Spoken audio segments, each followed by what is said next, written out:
श्री रामायण प्रचारक समिति विक्रम संवत 2001 को इसकी स्थापना हुई है। राम सजीवन जी तिवारी इसके संस्थापक रहे हैं। अभी वर्तमान में ये 5वीं पीढ़ी है जो यहाँ पर रामायण का नियमित पठन पाठन कर रही है। इस संस्था द्वारा प्रतिवर्ष तुलसी जयंती समारोह का भव्य आयोजन किया जाता है।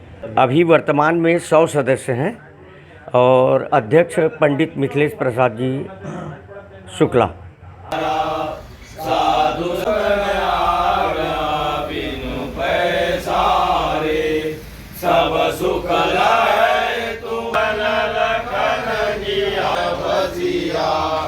अयोध्या में रामलला का प्राण प्रतिष्ठा होने जा रहा है, जो हमारे पूर्वजों के 500 वर्ष के बलिदान और अथक है, जिसमें हम ये देखने को मिल रहा है हमको कि भगवान को अपने स्थान में विराजने का अवसर मिल रहा है। और हम सभी सौभाग्यशाली हैं कि इस क्षण को देखने के लिए अभी हम इस समय उपस्थित हैं।